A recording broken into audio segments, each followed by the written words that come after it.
Before we get into today's edition of Just the Truth, let me tell you about the latest special from Mike Lindell at MyPillow. The standard MyPillow, normally $49.98 for a limited time only, just $14.88 with promo code Joey. Go to MyPillow.com, click on the radio listener specials, and see all the specials. There's a limited quantity of just 10 at this special price. That's $14.88 with promo code Joey. Thanks for joining me in the PhD Weight Loss Studio. To lose weight for the last time, visit myphdweightloss.com. Fani Willis was ordered to give a watchdog group all communications with special counsel Jack Smith and to pay attorney's fees of Judicial Watch, who has been requesting the release of the documents.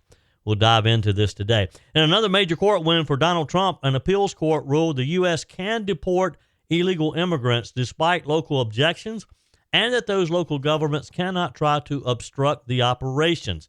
In this case, local officials cannot continue to forbid the use of a local airport. Breaking news last night out of Florida, Hillsborough County Sheriff Chad Chronister has withdrawn from consideration as President-elect Donald Trump's nominee to lead the Drug Enforcement Administration. We have the details for you in today's show. And Israeli Prime Minister Benjamin Netanyahu has endorsed President-elect Donald Trump's strong warning to Hamas, stating that Trump is putting the focus in the right place. I told you we'd be back. And ye shall know the truth, and the truth shall make you free. It's Joey Hudson. I wanted to name it the Joey Hudson bill, but, they don't allow you to put names on bills. But I wanted to call it the Joey Hudson bill because I know that one's been near and dear to you for a number of years. That's how it's done. Let your voice be heard. And the truth shall set you free. Here's Joey Hudson. Here's the latest development in Fulton County District Attorney Fani Willis's controversial prosecution of Donald Trump and other related cases in the 2020 election. This week, a Georgia judge ordered Ms. Willis to hand over communications with special counsel Jack Smith and the House January 6 committee, ruling that her office violated Georgia's Open Records Act. This comes amid ongoing scrutiny of her coordination with federal and congressional investigations and her handling of these high-profile cases. Now, here's what's happening. The nonprofit Judicial Watch filed a lawsuit against Willis back in March, seeking records of her communications with Jack Smith and the House January 6 committee. Initially, Willis's office claimed that there were no records, but this week, Fulton County Superior Court Judge Robert McBurney ruled otherwise. The judge determined that Willis failed to comply with the Open Records Act and violated the law by not responding properly to Judicial Watch's lawsuit. Basically, they called her out because she feels like that the laws do not apply to her. In his decision, Judge McBurney granted a default judgment against Willis, stating, quote, "Plaintiff is thus entitled to judgment by default, as if every item and paragraph of the complaint were supported by proper and sufficient evidence." McBurney also ordered Willis to produce the requested documents within 5 business days to pay Judicial Watch's attorney's fees. Basically, you're going to have to pay what you cost them by not turning over the documents when they requested them. Judicial Watch President Tom Fitton didn't hold back in his response, calling Willis's actions unprecedented. In a statement, he said, "Fani Willis is something else. We've been doing this work for 30 years, and this is the first time in our experience a government official has been found in default for not showing up in court to answer an open records lawsuit." Fitton and Judicial Watch have expressed strong interest in uncovering any evidence of coordination between Willis, the Biden administration, and the House January 6 committee, what they've called a compromise get Trump prosecution. She doesn't want to turn the information over because she knows it's going to prove what they've been claiming all along. This development adds just another layer to this already controversial case against Donald Trump. And there are 18 others accused of trying to overturn the 2020 election in Georgia as well that she has charged. It could turn the whole thing upside down, depending on what's in those records. I suspect that what we're going to learn is that she did work hand in hand with Jack Smith and with the House January 6th committee. I think you're going to see a lot of cooperation between all of those entities. Trump's charges, which were filed by Willis under Georgia's RICO Act, include criminal solicitation, conspiracy, and making false statements. While the case is currently on pause because of appeals, it's been a lightning rod for accusations of political bias and prosecutorial overreach. And we know she's guilty of that. We know that Fani Willis, all she wanted was to become a household name, to be the headline. And she got that. She may be in trouble herself based on what we've learned about some of her dealings and her hiring her boyfriend as part of her, as one of her prosecutors on her staff, paying him, and he turns around and takes her on trips. The House Judiciary Committee has been investigating whether Willis coordinated with these other entities. U.S. lawmakers have noted that Willis asked the January 6th committee to share evidence with her office. If confirmed that such coordination did in fact happen, it could raise significant questions about the independence of her investigation. And this isn't just a story about Trump or Fani Willis. It's about government transparency and accountability. It's about holding people like Fani Willis in check. Just because you're a prosecutor and you have the law on your side doesn't mean you can abuse that. The Open Records Act exists to ensure that public officials are held accountable in Georgia. Other states have similar laws. We have them in South Carolina. Just about every state has some type of Open Records Act. Judge McBurney's ruling underscores this importance, underscores that you have to abide by the law, doesn't matter what position you're in.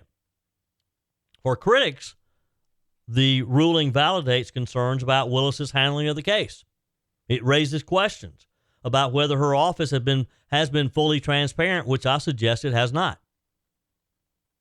And of course, whether or not external influences like Jack Smith and like the January 6th committee made up of primarily Democrats, I'm sure that they probably had some type of influence over her as well. Now, on the other hand, Willis's defenders argue that the focus on her office's records distracts from the core issue. They believe the core issue is the legal merits of the case against Trump and his co-defendants. So here's what we're going to be watching. Willis has 5 business days to hand over the requested documents. Do you think she's going to do it? You think she will actually abide by this order, or do you think she'll end up being found in contempt? The records could provide key insights into whether or not her office did coordinate with these federal agencies. A hearing is set to determine the attorney's fees and the cost owed to Judicial Watch. That's scheduled for December the 20th. And good for the judge for allowing this, because quite often a case like this, the plaintiff will win, but it will cost them a lot of money to do so. In this case, Judicial Watch, which is a nonprofit watchdog type group, they're going to get their money back, as they should. If more judges would hold people accountable and make the losing party pay legal fees, we would have less lawsuits.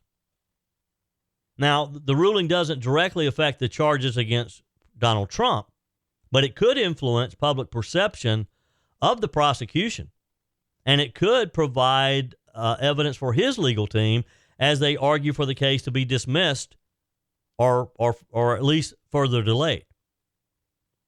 Trump's appeals regarding Willis's ability to prosecute the case are still pending.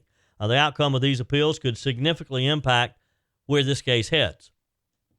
I got a feeling the whole thing's going to be thrown out. And you know what? She should be made to pay Donald Trump and the other, 18 co-defendants. She should have to pay all of their defense. That'll never happen. But she should, because she's been on a witch hunt at their expense. And she's had the public money to support her investigation. Hasn't cost her a dime. In fact, she's been paid to do it.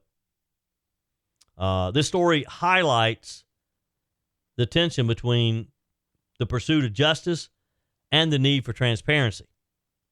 Whether you view Fani Willis as a tenacious prosecutor who just wants to hold powerful figures accountable, which some people in Georgia, I guess they think that, or if you see her as an overreaching official driven by political motivations, which I believe that's the case, the thing that's clear is that the public deserves to know the truth. It's just that simple. Transparency.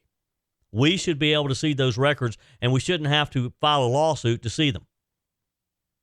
Judge McBurney's ruling is a reminder that even those tasked with enforcing the law are not above it, Ms. Fani Willis. You have to abide by the same law that I do. You have to abide by the same law that Donald Trump does. As the documents are released, more details emerge. The implications could likely extend beyond this case. I just hope that Fani Willis learns a lesson here, that they teach her that just because you are the prosecutor, you're the district attorney, doesn't mean you can run roughshod over anybody you want to, even a former president whom you disagree with politically, whom you totally despise. You can't use your office on a witch hunt. Your comments are welcome. Emails joey@joeyhudson.com. This year, I really thought I was going to have to boycott the holidays. I was going to lock myself away and not come out until 2025.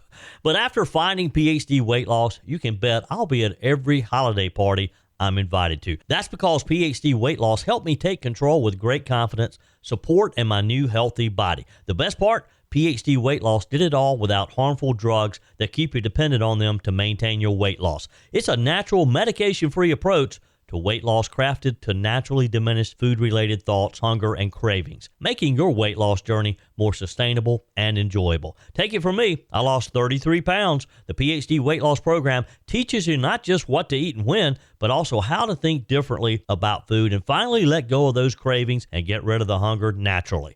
Don't lock yourself away this holiday season. Call PhD Weight Loss today at 864-644-1900. That's 864-644-1900, or go to myphdweightloss.com. Your comments are welcome on the Furman Ford text line, 864-477-JOEY. That's 864-477-5639. Emails always welcome, joey@joeyhudson.com. Breaking news out of Florida last night. Hillsborough County Sheriff Chad Chronister has withdrawn from consideration as President-elect Donald Trump's nominee to lead the Drug Enforcement Administration. Chronister announced his decision on X, calling the nomination, quote, the honor of a lifetime, but explaining that he chose to step aside to focus on unfinished work in Hillsborough County, who has elected him to serve as their sheriff. He said, there's more work to be done for the citizens of Hillsborough County and a lot of initiatives I'm committed to fulfilling. The sheriff's nomination sparked backlash from several conservative figures over his controversial arrest of a pastor during COVID. In 2020, Chronister ordered the arrest of Reverend Rodney Howard Brown for holding in-person church services in violation of local health orders. The charges were later dropped, but the incident has remained a sore spot for many critics of the sheriffs. Representative Thomas Massey from Kentucky called Chronister's withdrawal a huge win for liberty, while conservative commentator Liz Wheeler labeled him a COVID tyrant. Critics argued that Sheriff Chronister's actions during the pandemic made him unfit to lead the DEA and to serve in a Trump administration. Not everyone agrees, of course. Senator Mark Wayne Mullen from Oklahoma defended Chronister, saying, we all make mistakes throughout life. What disqualifies somebody? Meanwhile, the Reverend Howard Brown himself offered surprising support for Chronister, calling him a friend who acted with good intentions and has grown from the experience. For now, the position of DEA administration remains open. President-elect Trump will have to find another candidate to fulfill this very critical role. We'll keep you updated. I'm sure we'll hear a new candidate pretty soon. There's a heated debate unfolding in Chicago, a city struggling with a $1 billion budget shortfall, sharp criticism of its spending on migrants, and growing frustration from its many residents. Mayor Brandon Johnson, he's under fire as Chicago's spending on the New Arrivals Mission. It's a program to shelter and offer support to illegals. It's exceeded $574 million since its inception in August of 2022. Residents are speaking out, and they're going to be heard. some have labeled Johnson as the worst mayor in America. Let's understand the numbers here. The New Arrivals Mission, that's the name of the program, was created to provide emergency shelter, food, and medical care to migrants who have been arriving in Chicago in very large numbers, many of them bused there from Texas under Governor Greg Abbott's relocation program. Since last year, nearly 39,000 migrants have arrived in the city of Chicago. The city's efforts to address what they call a humanitarian crisis has cost a staggering $574.5 million so far. Now, the problem, Chicago is facing a $1 billion budget deficit, and Mayor Johnson has proposed property taxes increases of approximately $60 million to help close that gap. It's created outrage, as you can imagine. During a fiery city council meeting, residents didn't hold back. One woman bluntly criticized the city's spending priorities, saying, let's start with cutting off illegals getting free everything. Here's the exchange. Okay, so I got a great way how we can what we can do with this budget. First, let's start with cutting off illegals getting free everything. Free housing, free schooling, free food. Yeah, let's start with that. That'll save us a lot of money. What, $600 million? Let's start there. Then let's start with your salary. You are going down in history as the worst mayor in America. Let's start with cutting yours. You making too much money. Let's start there. And now let's start with the police detail you had, the 200 police detail you had. Let's start with that. Because you Democrats, and you remember you told us to defund the police. Remember, you ran on that. Remember, you was the defund the police. Let's start with that. Let's defund the police detail that you have. And let's put the police back in our neighborhood, because we're not for defunding the police.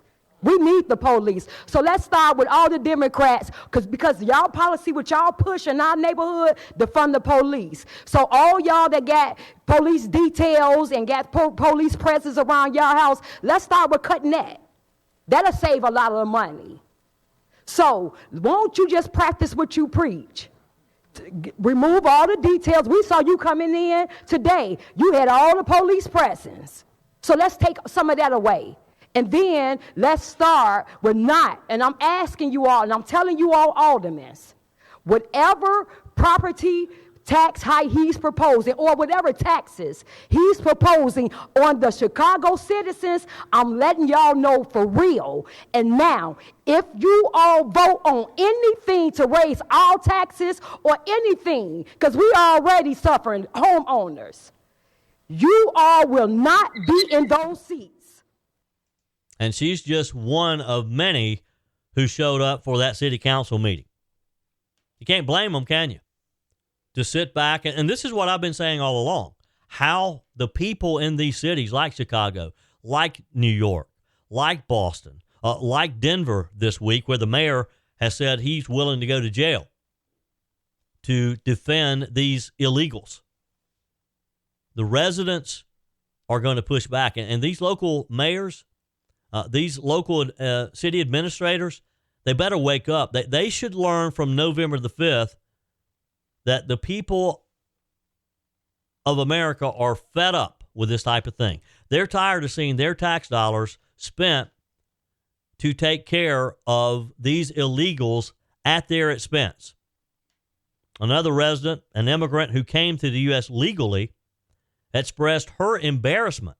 She said these people came with a wide door open and they feel entitled to many things that nobody has. There are U.S. citizens suffering from poverty, and these people are just enjoying the benefits, becoming delinquents, and they have no consequences. And she's right. Tensions boiled over as residents accused Mayor Johnson of ignoring their concerns. One attendee said, the people of Chicago, we're done with you. He better be glad his name's not on the ballot anytime soon.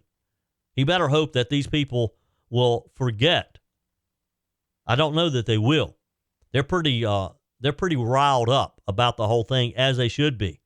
In response to Mayor Johnson's office, they've defended the New Arrivals Mission as a necessary response to a humanitarian crisis.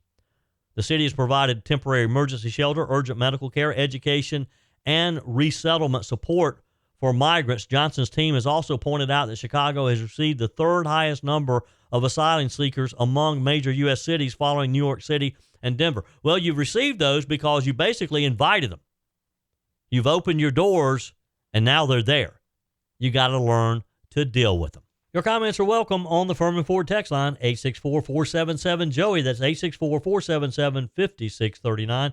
Emails always welcome, joey@joeyhudson.com. Speaking of the Furman Ford text line, it's never been more important to support locally run businesses owned by people who actually live here in the upstate.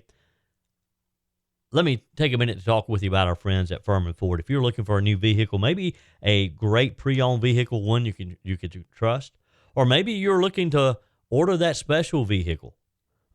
Either way, if you want a new one, a brand new one, or a pre-owned that you can trust, the folks at Furman Ford, they're there to help you. Their name is on the sign because their name is on the line, because every single transaction is important to them. Jim Furman, Matthew Furman. They do business the right way.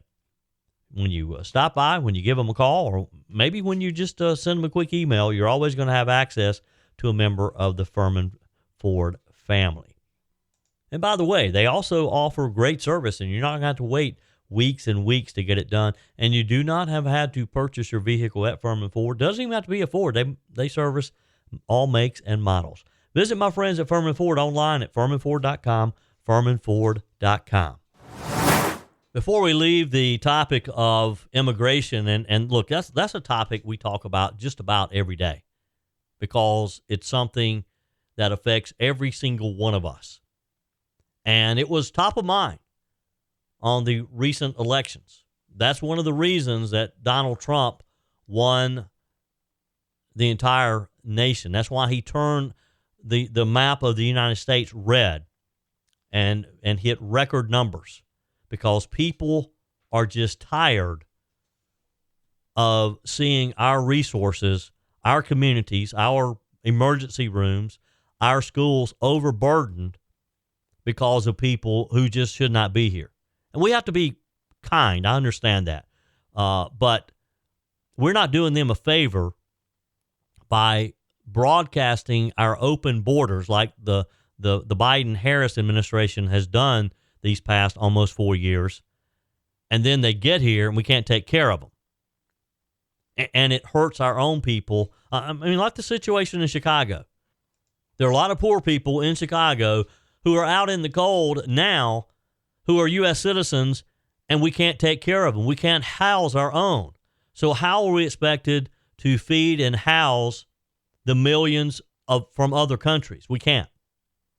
The incoming Trump administration received another win yesterday, a critical legal win from the Ninth Circuit Court of Appeals, ruling that allows U.S. Immigration and Customs Enforcement, ICE, to resume deportation flights from Boeing Field in Seattle, Washington.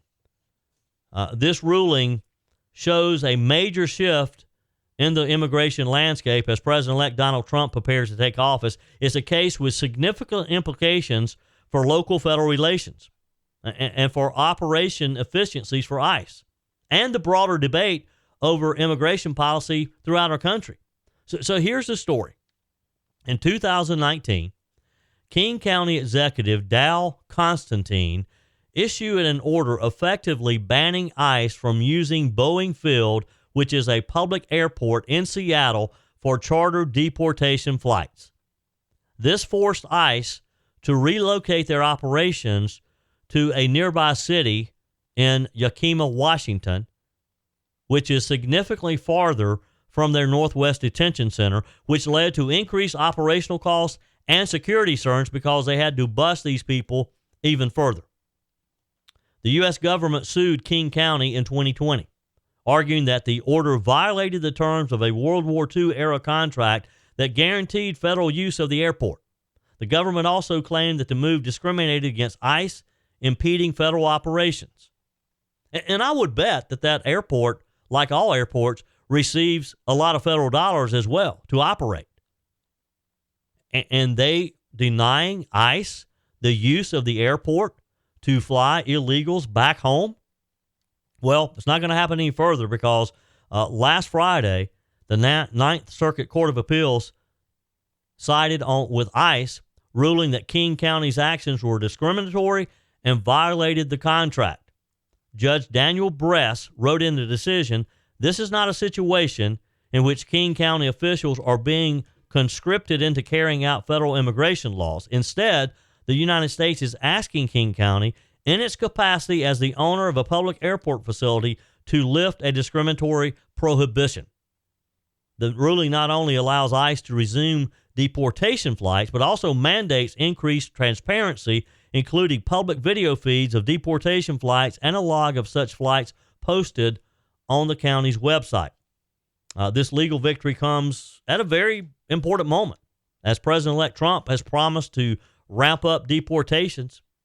He's described it as the largest mass deportation in our country's history. And his choice of former ICE Director Tom Holman as the so-called border czar signals a no-nonsense approach. They're not going to take any prisoners here. Actually, they are going to take prisoners. They're going to fly them back home. They're going to deport them. Holman has been very blunt, recently saying, if you don't want to work with us, then get the hell out of the way. We're going to do it. And that's the can-do type of attitude that we need in this position. That's what we have to do. We have to just make it clear to these idiots at these various local government agencies that we're going to do what's best for the country, whether you like it or not. The ruling clearly is a major logistical hurdle for ICE's deportation operations, and it reinforces the federal government's authority over local jurisdictions attempting to limit immigration enforcement. And we've heard so many of those. Trump's return to the White House has reignited this fierce opposition, primarily from blue states and cities. Leaders in Illinois, leaders in Arizona, in Massachusetts have vowed not to assist federal deportation efforts. Illinois Governor J.B. Pritzker just recently declaring, if you come for my people, you come through me. Well, Governor, I got a feeling Tom Holman's going to walk right through you, buddy, because he's going to be coming to Chicago and other cities in your fine state. Arizona Governor Katie Hobbs called Trump's deportation plans misguided, adding, Arizona will not take part in those. Well, yes, ma'am, you will. Whether you like it or not, Tom Holman and his ICE agents are going to be in Arizona as well. Massachusetts Governor Maura Healey stated unequivocally, Massachusetts State Police will absolutely not help the Trump administration's planned deportations. Well, we may not need your help, but you're not going to get in the way. Tom Holman is going to free up all those ICE agents that Joe Biden and Kamala Harris sent back to their desk, wasting time every day. He's going to put them back out on the street doing what they're supposed to be doing. Just this week, we've talked about Denver Mayor Mike Johnston that has gone as far as saying that he's prepared to go to jail in opposition to Trump's immigration policies. Tom Holman says he'll be happy to oblige him and he'll put him in jail. He'll be happy to put him there. You think the mayor of Denver really thinks that he might go to jail? Do you think he really meant that, or do you think he was just blustering, thinking, well, they'll never put me in jail? They'll never do that to a mayor of a major city like this. This legal win in Seattle highlights the growing tension, the fights that we're going to see in the coming months, and quickly, because Tom Holman's going to start acting quickly. If they're truly going to start the largest mass deportation we've ever seen, they got to get started, and I think they will. I think we're going to see our southern border, particularly our northern border as well, slam shut pretty quickly, as in day one, if not before.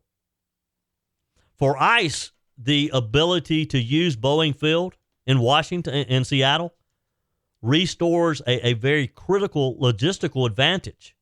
It reduces cost. It reduces security risk, again, associated with having to transport the detainees long distances to another airport. But I suspect we're going to see some defiance. We're going to see opposition from local and state governments in these blue states and these blue cities. They're going to try to complicate the enforcement efforts. And we're probably going to see more legal battles, a lot of wasted money in courtrooms with lawyers fighting over what we all know to be true. We have laws on the books that will support these ICE agents doing their jobs. But you're going to have some of these blue state governors and mayors who are going to spend their taxpayers' dollars to try to prohibit our federal government from doing its job. So here's what to watch in the coming weeks, and particularly January 20th and beyond. We're going to see how the Trump's incoming Trump 2.0, how they balance its aggressive deportation agenda with resistance from these states and cities. We're going to see county, like King County and other jurisdictions, we're going to see if they find new ways to try to obstruct the federal immigration enforcement.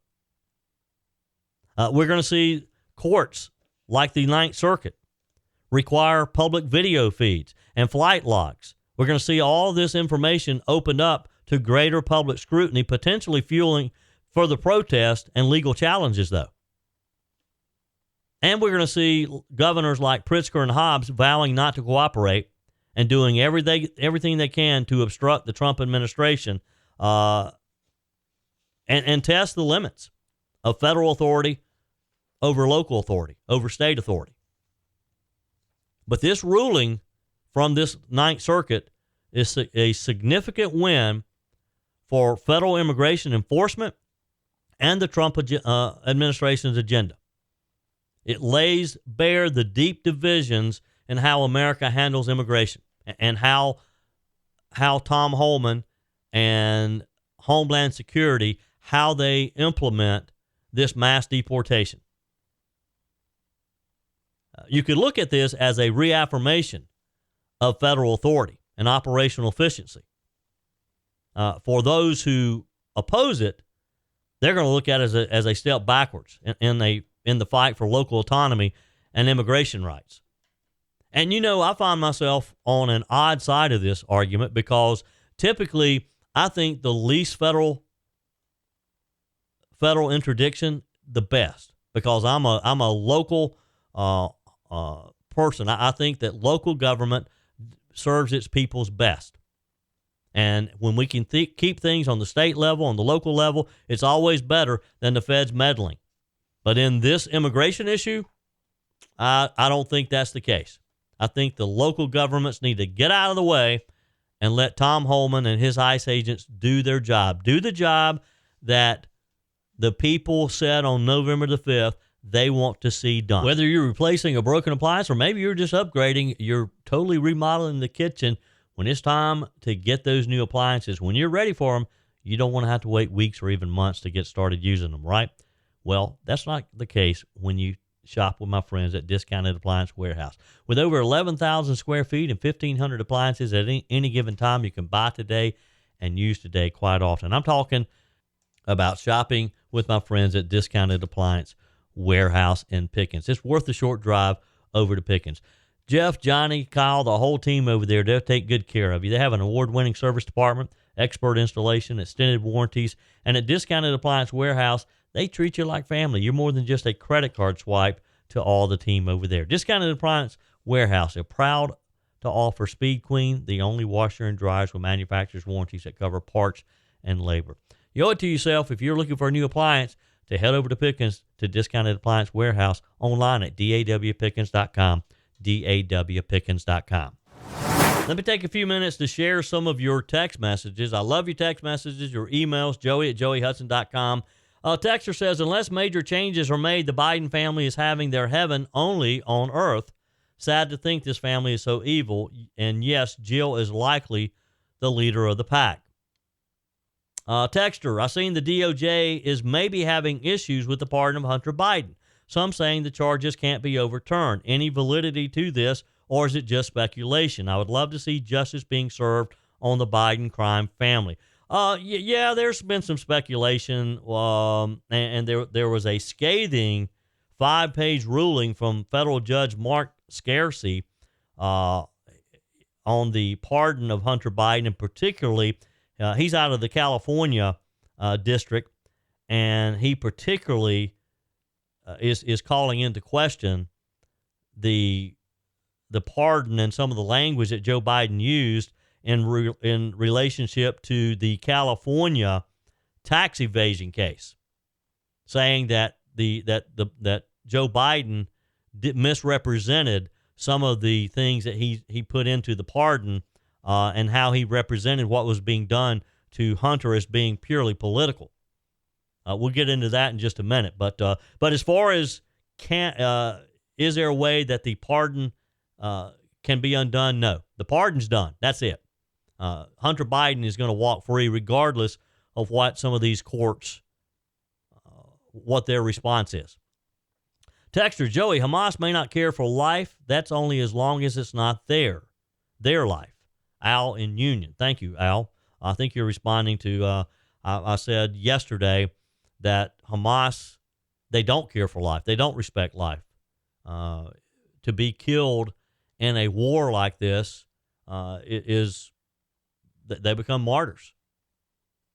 Texter, we should go now and get any American hostages. Stop doing Israel's bidding and get out of the Middle East.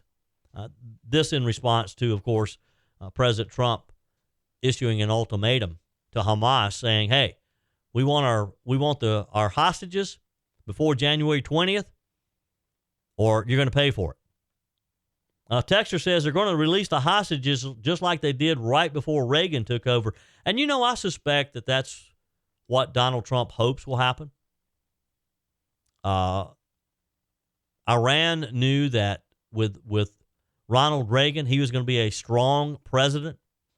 They had just literally jerked Jimmy Carter around. Ronald Reagan let it be known there's going to be a new sheriff in town, and they did. They released the hostages. I suspect that Donald Trump is trying to duplicate that. He's letting them know he's not going to back down. And it could end up, we could end up in that war because of it. It just depends on how Hamas responds to it. Brian from Taylor's writes, Joey, how the blank does she get only 25 years? She should have gotten at least 30 to 35. I guess you're responding to the case, the young lady who was driving drunk down at Folly Beach and killed the young bride on her wedding night. And she pled guilty this week and was sentenced to 25 years. You're right. I mean, 25 years is a short period of time, knowing that this young lady who was in her 20s, the rest of her life and her husband of just a few hours is being deprived of that life for the rest of his life. Texter says, I think holding the rental company responsible is a stretch. Unless she was drunk when they rented the car to her, I'm not sure how they're responsible. This is just an example of how broken our liability laws are. Because in a wrongful death case like this, the mother of the bride and the groom, the husband, sued this young lady. And, of course, they sued the rental. She was in a rental car when the accident happened. They sued the rental car company. They sued the bars that she had been served drinks in. And that's how our system works. And that's why we have seen restaurants and bars close this past year in South Carolina because they can't get liability insurance or they can't afford it because it's gone through the roof because of these types of cases. Our tort reform needs to simply hold the people directly responsible. No, the rental car company played no role in this whatsoever. They rented that car to her just like they would rent it to you and me. They can't have any control over the fact that she was driving it and went to a bar, had too much to drink, and killed someone. Just like the bar can't help it either. Now, they're arguing, well, they shouldn't have served her alcohol. They should have known she was drunk. Some people, you can't tell her that they're drunk. Some people can handle their alcohol, and you'd never know they're drunk. But their reflexes are affected. And in this case, she just plowed over this couple who were riding along in a golf cart. after their wedding. Texter, morning, Joey. Wonder if the hostages are even alive. I hope so. I pray they are, and I think they are. I mean, the Hamas has been sending videos and different things along the way as a way to try to encourage some type of agreement, ceasefire agreement, and proof of life has been part of that quite often. Texter, God knows what Biden will do in the next 50 days. Lord help us. Well, it is kind of scary to think about what this man may do in these final weeks of his presidency. And he's certainly going to try to do anything he can to make it hard on Donald Trump to start doing the things that the American people elected him to do. If there's something that Biden can do, if there's a trap he can lay, he will try to do it because he hates Donald Trump that badly.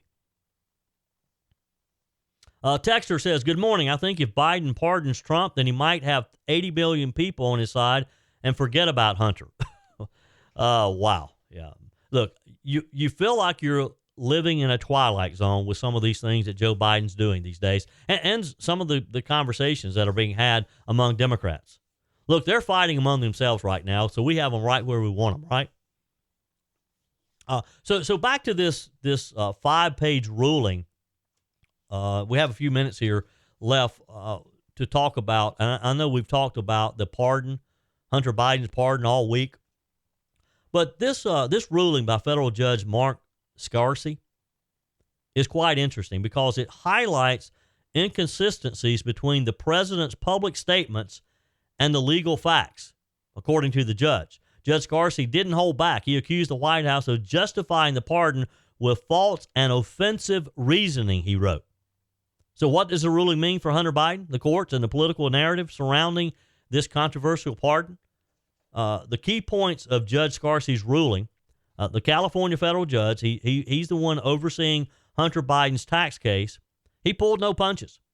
He highlighted several issues with the White House justification of the pardon, stating that President Biden's public explanation was in direct conflict with the actual court order.